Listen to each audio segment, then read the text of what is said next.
On today's video, Kingdom 149 are pushing hard into Kingdom 163. They finally hit an Alliance Fortress, and it's time to talk about the Alliance Fortress strategy Kingdom 163 used to push back, or at least delay the inevitable, from Kingdom 149. We have a bunch of strategies in here, the footage of one of the most important fortresses that fell throughout the war, and a few other tips and advice on how to think of fortresses and the strategy behind placing them. Everything and anything in this video, so sit back, enjoy it. Slap a like on the video if you found it informative, helpful, or you just want to support the channel.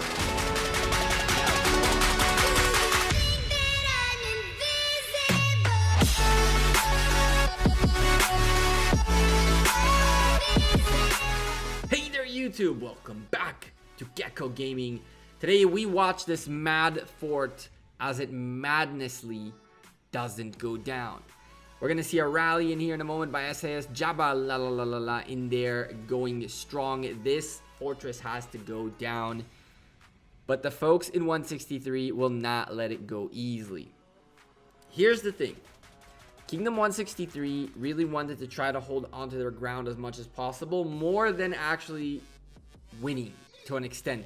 I'm not saying that they weren't trying to win. They were trying to win. But once they realized they're on their back foot, their priority shifted from trying to push to just hold onto their ground and retreat a little bit, get themselves situated.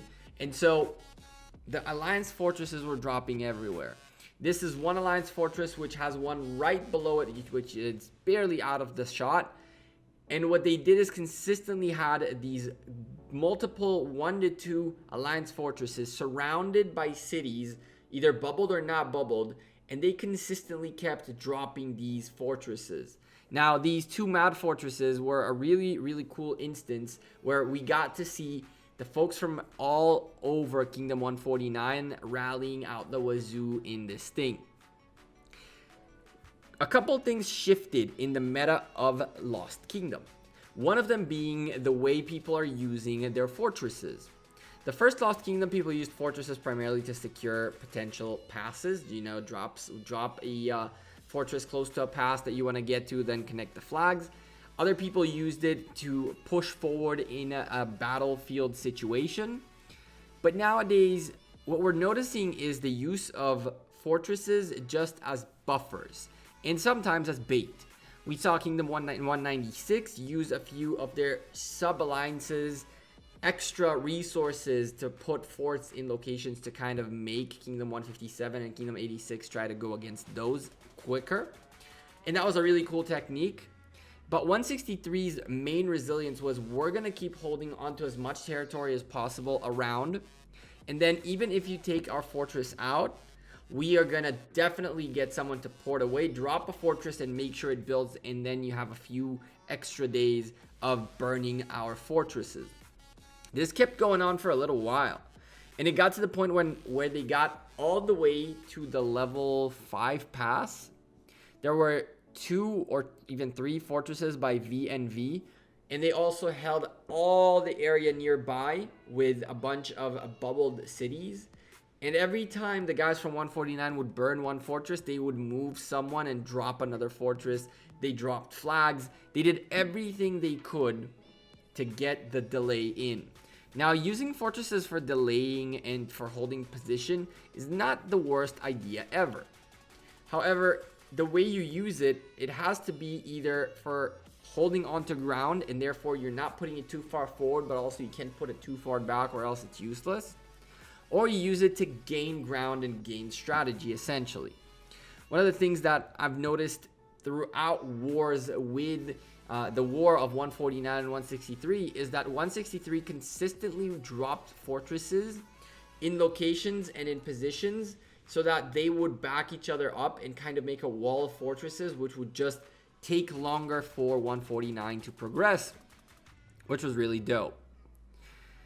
The problem here is when, you know, a fortress goes down, and while you're trying to hit the fortress, the guys from MAD strike back. As I mentioned, 163 didn't fall down easy. They kept trying to go after things, and they kept trying to push back. And whenever this was happening, all of a sudden, the folks in MAD said, we're not having this at all.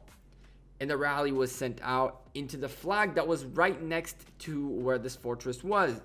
And essentially trying to render one of the alliances from 149 into not being able to rally, as you can see, a burning flag. This is a great characteristic of 163 that unfortunately we didn't see enough. These guys never back down.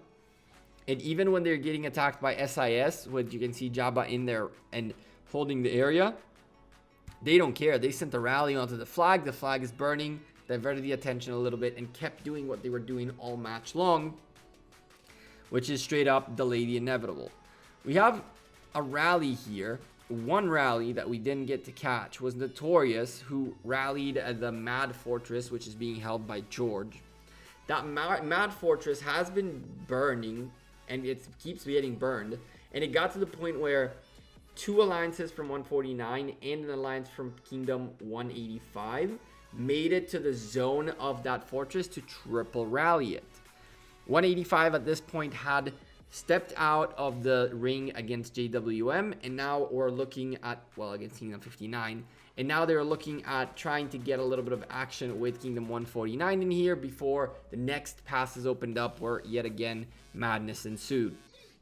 So Notorious rallied this fortress a couple times, and we had all this crazy massive fighting happen, and you'll see a double and triple rally and all the good stuff. But how does one make sure that the use of their fortresses is efficient? You don't want to place a fortress somewhere where you're going to start moving too far forward ahead of it. Or you also don't want to place it in a place that is too close to where you came from.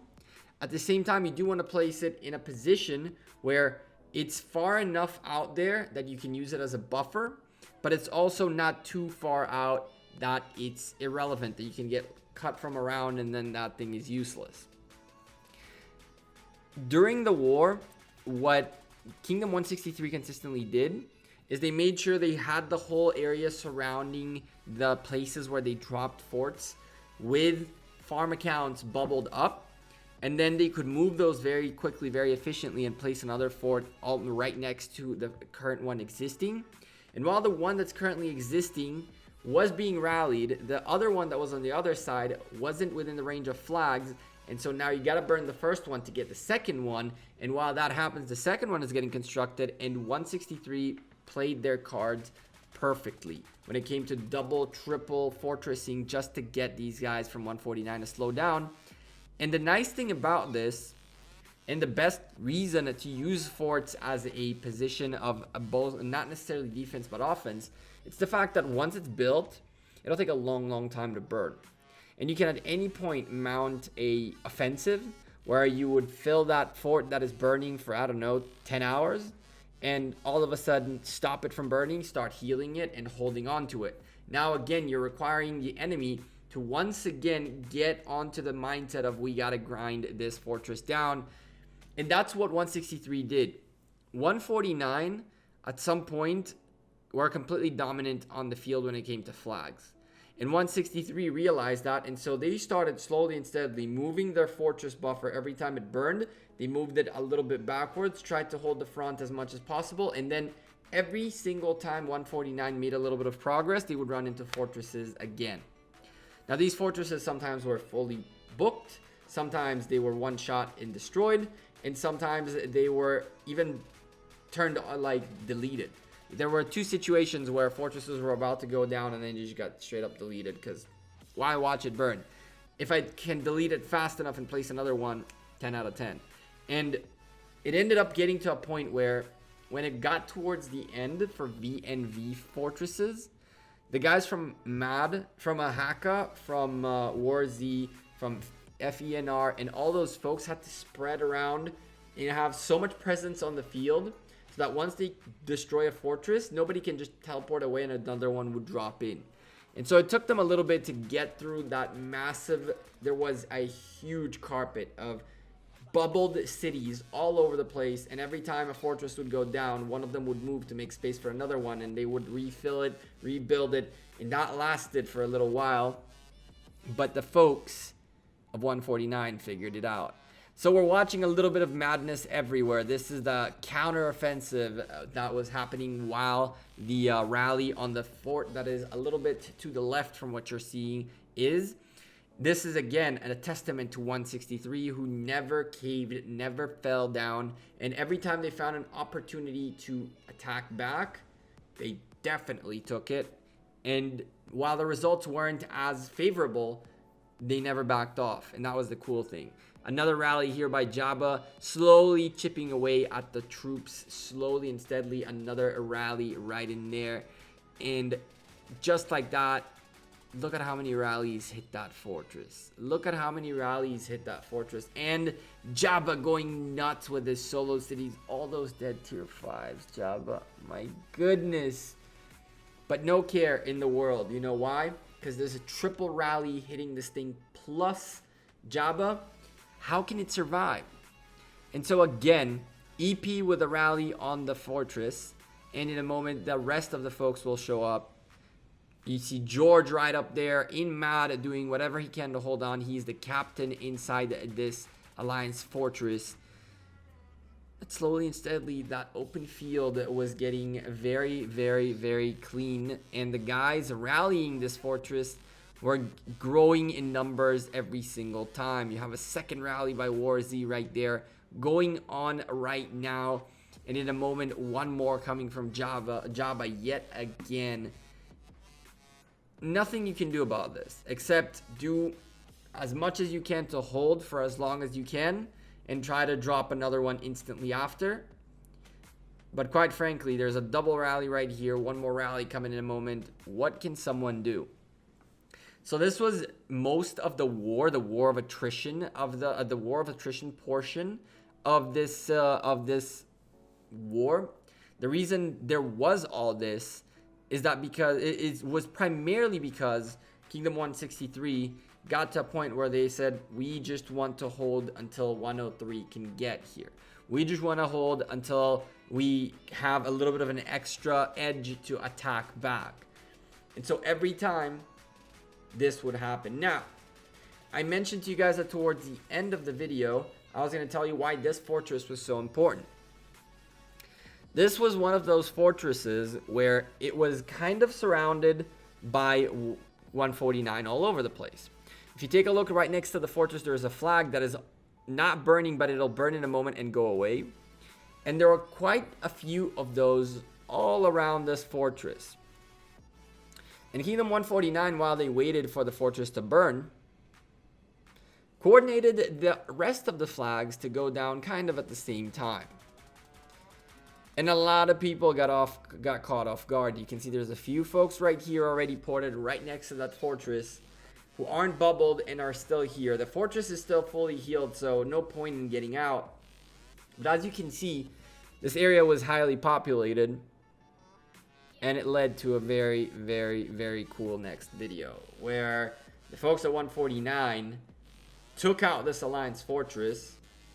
And when they did that, they opened the gates to a pretty big bloodbath, including zeroing a tier 5 member, someone who should be a tier 5 as well, and a couple of other smaller players who still are very, very strong tier 4 players.